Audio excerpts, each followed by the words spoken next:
from an investment banking background, you're taught to be quiet and not share a lot of it's confidential information. You're taught like the world is zero sum. It's really competitive. It's an organization. We're all fighting for a promotion or a bonus. I have to be very guarded. But it's so different when you're investing, when you're growing your own business. You are never going to be successful if it's just you. No one tells you anything. No one shares anything with you. You're in an information vacuum.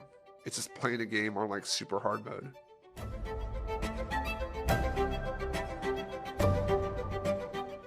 Welcome back to another episode of STR Like the Best. I'm your host, Michael Chang. STR Like the Best is our podcast where we strive to help real estate investors really understand short-term rental investing and help you better invest your time and money in short-term rentals and building your wealth.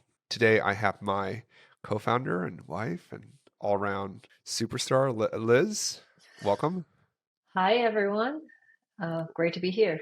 We're back on the Mike and Liz series. So if you're listening on a stream, please feel free to leave a comment where you're watching and let us know any questions. We're happy to try to get it answered here. We're doing this podcast today just with me and Liz. One, we wanted to highlight a point about community, building the right community for you as an investor. Super important to have a strong community around you as you are looking to build a real estate portfolio. It's helped us so much. We're going to dive into that. And then also community. Liz and I just did our first private school interview today. How did that feel, Liz? How did it feel to be interviewed?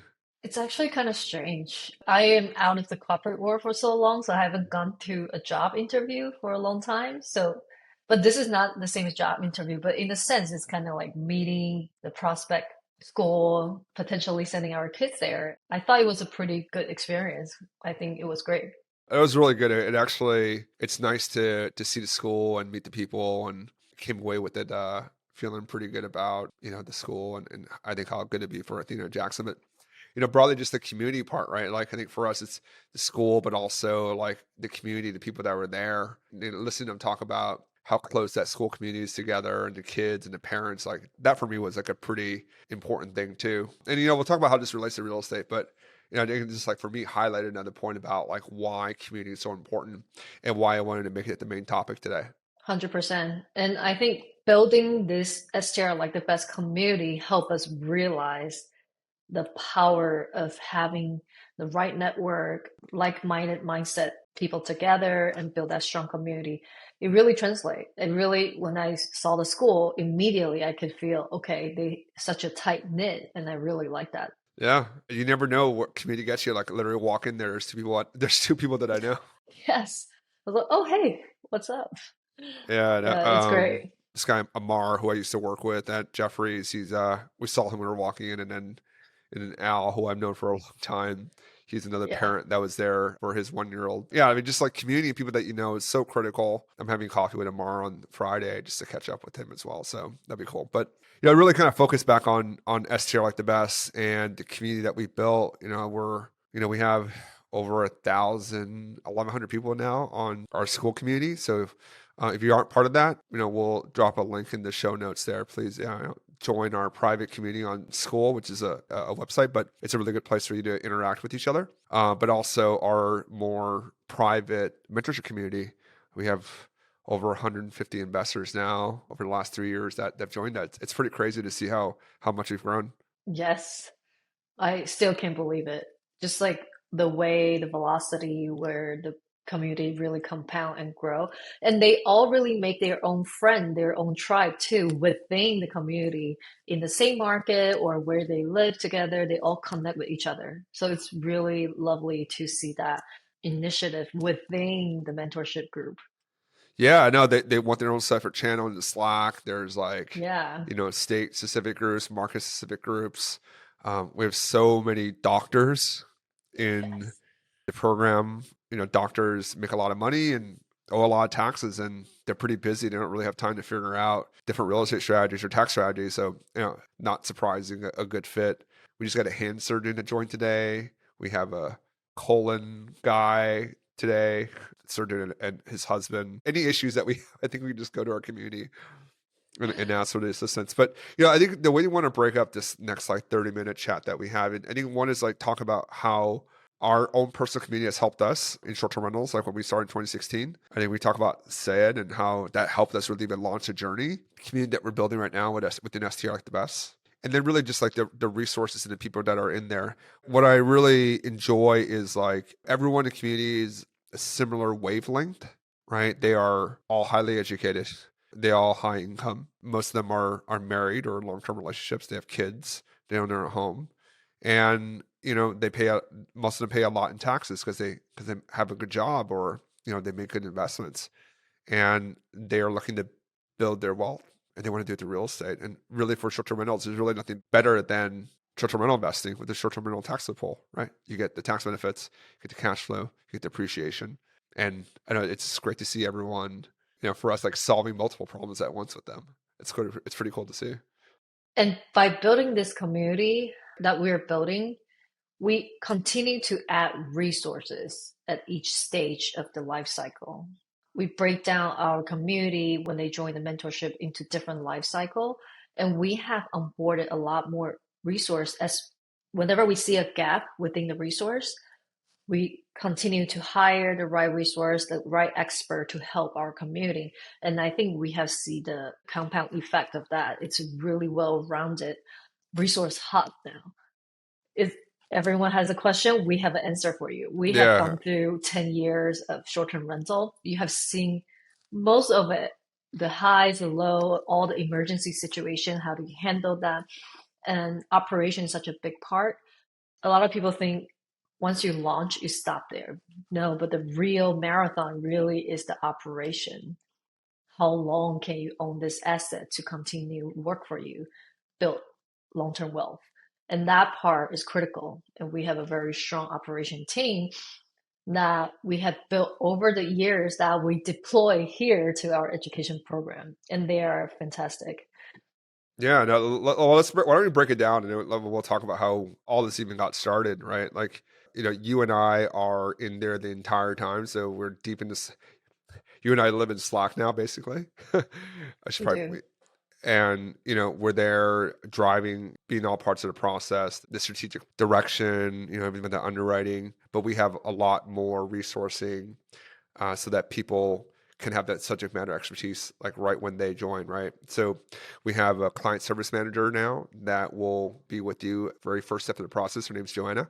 She's going to be there the entire time from A to Z. She'll do your initial intake. Then I talk to you for an hour plus to map out your roadmap. Then you go into our search phase. You have Liz, our full underwriting team.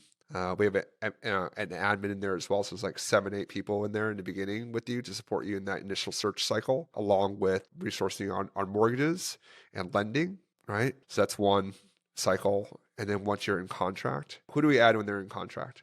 Yes, we have a design consultant that we onboarded, Jordan, that has been a tremendous resource to help us supporting them throughout this design stage. This is not design service. However, the high level design strategy is very important. You got to know what you're trying to do before you walk with a short-term rental designer. Say, hey, I want to execute this plan. And we are here to support them to maximize their revenue through the right design strategy. Exactly. She's a tremendous resource. She owns like 10 short-term rentals herself. She's a licensed architect. Any kind of design stuff that you have, set up process that our students have, like she's a perfect resource. Not to mention during the search too, we have legal resources, CPA resources that for some of the students that like want to do more work on the tax or legal side in the beginning, so they can kind of hit that as well. And then once they close on the deal, we have Jordan's still there. We have a revenue management person that's been working with us for the last 6 years. He manages about $10 million in total revenue across us and our clients, and some of his own clients. You get our full operations team, 3 individuals that have worked with me and Liz for like 7+ years, each individually. Kathy's been with us for 7 years, and then the 2 others been with us like 5 and 3 years. But you get you get to get our team that's there. They've seen every single question on onboarding, on onboarding new property, any guest issues, all that stuff. So it takes a village, right? You get us, but you also get everything that we utilize ourselves to build our business, and you get access to that. Our students get access to that.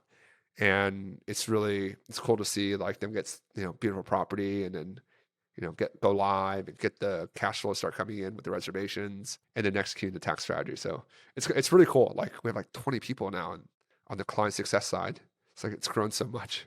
Yeah, and I do think I do pride on our work ethic too. All the resources that we built in, it takes a long time from Mike and I really vet them, train them, test them, make sure they're really good fit before we even bring in here to our clients so they can have the best chance for success. These are people that we worked with for like 5, 10 years, like that we Yes. use basically. So Yeah, so we do have a super team. I feel like really proud of the team that we have built in such a short time and very strong. but to your point though, it really is like being able to support everyone, so that they can go, and when we're offline taking care of the kids or on the weekends, like there's someone there that can help you. And then also, they run regular office hours, some every week, some every month, some bi-monthly, so that, every each individual situation, there is that buffer there for them. But it's not, instead of just talking about kind of the resourcing there, like let's just talk about like how we started too, right? Like, I mean, without meeting, Syed was such a big unlock for us. I think we just talk about the community that we built for ourselves and how it's helped us just to get to build the Airbnb business. Yeah, the community we have built really opens our eyes to all the possibilities. Really, before we are working our own portfolio, you cannot buy every single deal, right? You're limited to what you're seeing, the interaction you have with the local broker or your knowledge. But by working with the community, not only we get to see a broader stroke of what's going on in the market, we now see all the deal flow that's happening across the country, and we are also looking for ourselves for our next investment. So it really level up our horizon, I would say, to look for our next. How do we think about building our portfolio? Yeah. So you're not limited to what we know only. No, no, it's great. Like on our Slack, we have many, many, many brokers that send us like exactly what's working in their market in real time, which is great. It's like we have the lens of a lot of agents that are all over the country that live and breathe in these markets, and getting the real time intel for themselves, for us and for our students, and getting them the right property. It's been invaluable. But really, I want, but more of just like, our friend Syed, who you met at a meetup back in 2016, how building that community has really helped us with our building our portfolio, right? Without him and the people that we met through him, it would have been a lot. I think it was a lot longer to get to where we are today. It's that one conversation.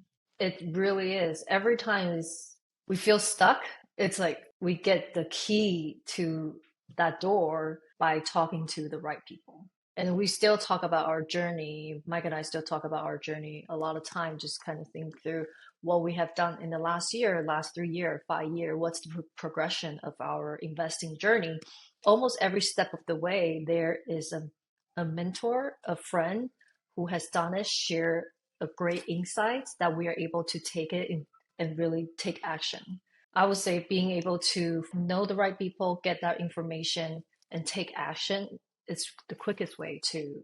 Like, what's an example, like how that one unlocked helped us? Like you were saying before with Sayed, it's like the virtual assistant that can really help us free our time. We were really bogged down by the daily operation, just from customer service with all the broken HVAC toilet, however you want to name it. We were dealing with it every single day at dinner and lunch when we were out, right? So there's no breathing time when you're just managing the property every second, especially when you have 5, 10, 12 property. It's just impossible for one person. So that really is a key unlock that we have found. And then also by going to the conferences, I believe we meet a lot of people talking about different property management software. So we were able to test out. We probably switch out a couple times from the very beginning. I forgot who do we use. Well, you forgot because I did it, because you, you Yeah, you you're made me the you tech. made me do it. You're the tech wizard. So we divide and conquer different skill sets. That's Um, true. I we can't look at those mood boards and those design boards are like all foreign to me. I'm like, oh my God, I don't know. I don't get this. Yes. But yeah, we probably switch out three or four to really find the one that really works for us. We started with Your Porter, which doesn't exist anymore.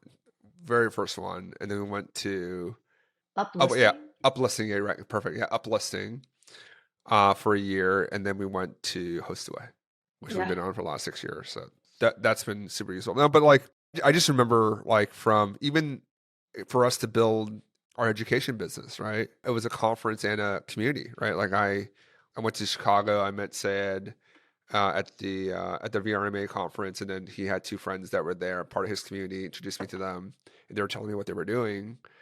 And I was like, oh my gosh, like this is great to like promote your journey online and share what you're doing. And it was like, yeah, like we should share our story and show how we built the business. That was the genesis of the Michael Chang B&B Instagram account. And it's crazy, that was when did we launch that? Like May, I think. May Mm, 22? this I thought December That was the 2021. program. That was the program. But the Instagram account, Oh, around summer, like May, May, June-ish. June, Yeah. yeah. It's been 3 years, I think now, right? Mm-hmm. 3 years. Yeah, it's crazy to see how it's grown. And it really is like a lot of it, is just that one idea, that one action that you have to take. And it's hard to do it in a vacuum, but when you have a community around you and you see them and they share with you and they show you what they're doing and they're, encourage you, it's pretty cool. Like, I don't know, like, it's not like we were blind to social media before, but just to see like other people do it and be able to ask questions and be motivated, that made all the difference in the world. Yeah. And sometimes you're in a situation, you just don't know what you don't know. Sometimes you just take that one person to kick on your light bulbs. Oh, I get it now. And then let me try that. But you could be sitting at the same table, have absorbing the same information. One person would do nothing, one person can take something out of it. So I think being able to identify those opportunities and actually action on it is the key. That's huge. Yeah. Huge. Yeah. Because I think one, you just see someone, I think one, that, you see a problem, you're like, oh man, this is like, I don't know where to start, right? And then you have the starting point, which is great from learning, but also you see someone that's just like you're like, oh, well, I'm a doctor, or like I was a finance guy, and like you're smart and I'm smart, and like you did it, and like why can't I do it? And I think there's a little bit of just like believing yourself and just seeing a peer and maybe a little bit of motivation or that competitive fire in you. It's like, look, if that person can do it, like why can't I do it? Right. And I don't mean to be like a negative way, just be more like, oh, wow, like I'm around the people, like I thought like maybe people are like me that are working and have kids or are busy, like can't do this. And you see like, hey, there's 20 other doctors here that can do it. Like, well, I'm a doctor and I can do it. I'm smart. I can do it. Like, and I think that's actually like huge. I've seen it with me personally, meeting other finance people when I doubt it myself and it's like, oh, I don't know if I can do this or not. And I meet someone else and I'm like, oh, I can do it. I think I can do it. But also just like our students too, like some of them are just like, I think it's really great when we can pair them up with someone else and be like, oh, hey, yeah, meet Victor. And he's similar. He lives in a similar place and similar situation. And they just, buying their second property now, right? After joining the program in in August, they're buying their second property. So it's like, okay, well then that person's pretty similar to me. If they can do it, like why not me? Like why not you? Yes. And I do think the program, the way we design it, really help you to have a quick jump start without filtering out all the no we already filter out all the noises. So it really just hand you this is what you should use, this is what you should do, this is how you look at everything. So the momentum matters too. Whereas where we see the most success within the program community is the people who actually just take the information and run with it. I do think the speed to execution also is a big part of the success from our program. And if they run hard, we run hard with them, Yeah, right? we'll be there to support them as well. The but just kind of bring it back to us though, right? Like how there's the Facebook group where we're in with all of our other peers that we've grown up with. I mean, maybe just like if you have an example of from a design perspective or as your setup process, like how we've been able to leverage our community, our personal network. I mean, network community, kind of use it interchangeably, but how that's really helped us, like building our last property, for example, right? Like being able Yeah. to find source all the help there. Like when upstate New York, we didn't know, we didn't really know anyone, and yet we have to build a team. We bought $1 million place. Like, we better figure it out. That was, yeah, that was a really great learning, like building our team. And then we were able to, a lot of resource that we leverage our online presence too, being able to know the right people, get introduction, and then we are able to build our local team there. And so I do think that's why we also encourage everyone, you're on this journey, share it. Why not, right? Well, it's good, especially if you want to grow your business too, right? Like, if you have a property or two and you want to, like, maybe you don't have enough debt capacity or mortgage capacity, or down payment, partner with someone in your individual network is actually the perfect person to do that. And the way to show that is on your personal social media. If you, have a personal Instagram or Facebook.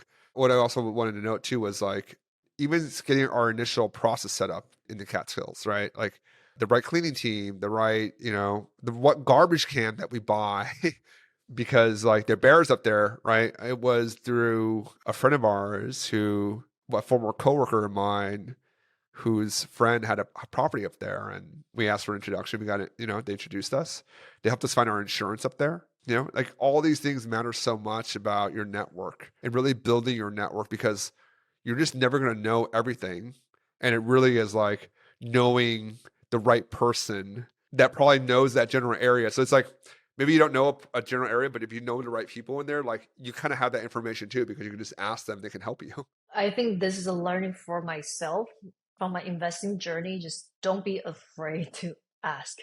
If you don't ask, the answer is always no. Maybe give an example there.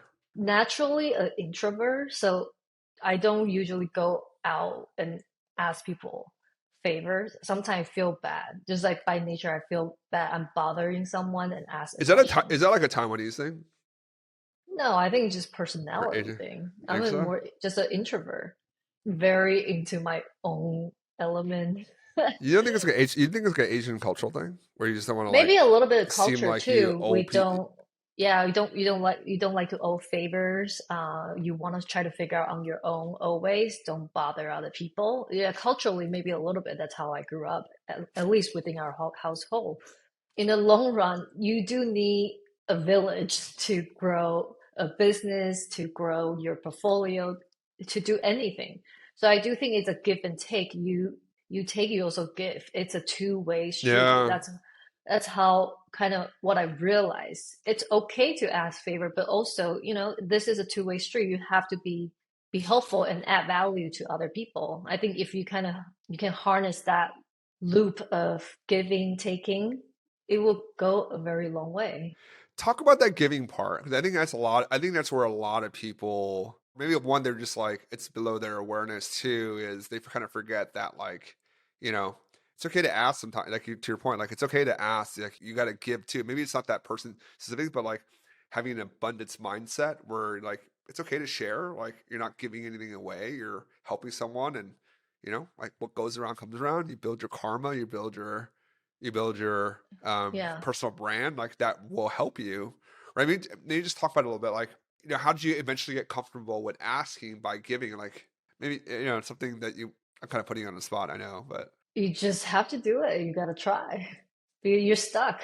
The only way is to start asking people, hey, I do need help. And then this is what I can do for you. And I do think by doing that, first time it's hard, second time it's easier, and you just practice that muscle. Eventually, it become a very natural thing. And you start attracting better people around you, a support system, actually. well, people that give, right? That people that are willing to share. I think the people Willing that to share, aren't willing to willing, give. yeah, the people that aren't willing to share, they naturally, I think one, you naturally just notice it too. You're like, oh wow, like, this person just, there are a lot of people that just take, they don't ever give, they don't offer to give, Yeah. and then, like, I think one, you kind of just start noticing that, like, I think as you get older too, your network just naturally compresses. I think two is, yeah, you start attracting people that, like, give too, and usually they're like happier. Usually they're like happier, more successful people. People that have that Yes. abundance mindset. It's just nicer. It's just more. It's more fun. Conversations are more fun. You can be more open. Like, you can share resources. You can, like, find more things to work on together. Just because, like, you have that abundance mindset.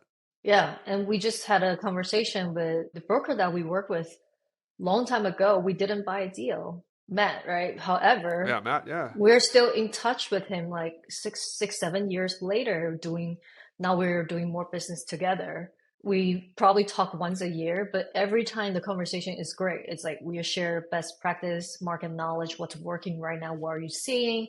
Can we see opportunity to work together? Not this time, no problem. We re-engage in 6 months, a year. Eventually, I just know one day we will work together.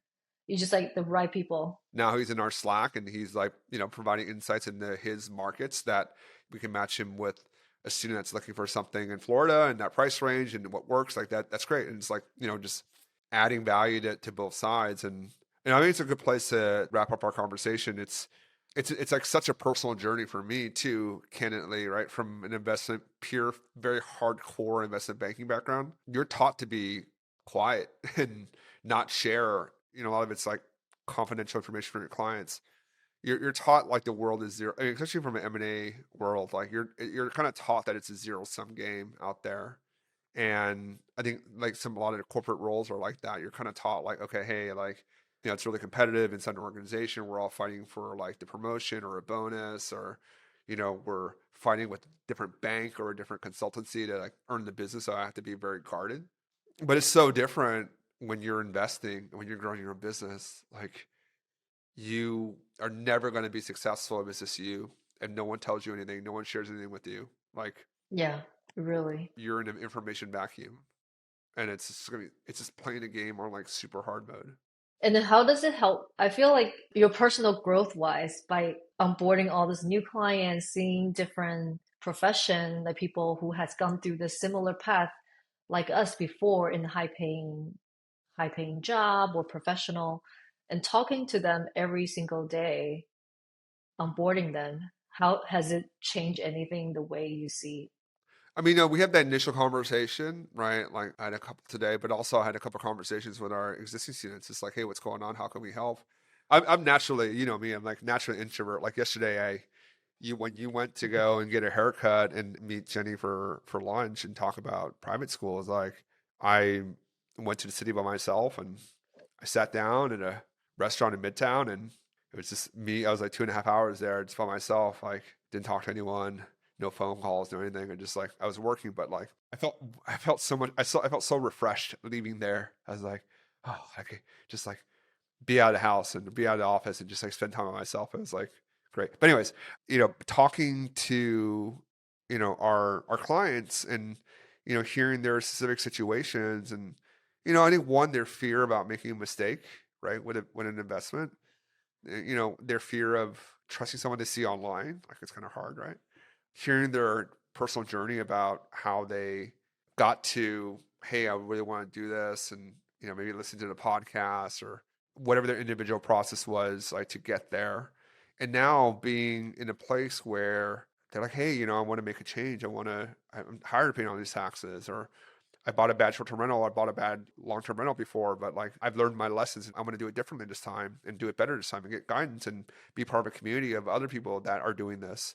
That's just really cool to hear, helping them figure out that first property. And I think really just like helping them, people that are stuck and just showing them that there's a way out. Like truly there's a way out. It's awesome because you see their eyes light up. You're like, oh yeah, cool. Like, okay, like one, like, oh, this is great. Like I made a good decision. Like this is real. Like I really enjoyed the last hour and a half talking to you. And then two is also like, oh, cool. Like now I have some clarity on next steps. I feel just like burden lifted off my shoulders where I was like, I feel so stuck. It's like, okay, like someone like is showing me a way that actually works. It's cool that even just that transformation within that 60, 90 minutes is really cool for me to see. I get to see that every day. It's a great part of my day. Yeah. And I do see sometimes after you had a phone call, you feel like energized after talking to them. Really is kind of see they find a different way to solve their biggest pain point or challenge. Just something that's been bothering them. If I just like, Yeah. you pay like 100K in taxes, everything, where you're just like, man, like, okay, this is a solution now. Oh, I can buy a coastal term rental and maybe use it, with my family to go ski or go to the beach or do something like that. It's just really cool to see. Well, cool, folks. I hope you enjoyed this conversation. I think it's really just important for us to want to share with you one, the community that we're building. Two, it's just like how much it's helped us, and thank you for listening to the podcast. We hope you enjoyed it. Please like and subscribe if you are new here and want to hear more content. And please do share with a friend that you think would be helpful too. And Liz, thanks for taking time on your busy day to talk to me. Thanks for having me. I will see you downstairs. All right, folks. Hope you enjoyed this and have a great rest of the day. Thanks for listening. All right. Have a good one. Bye.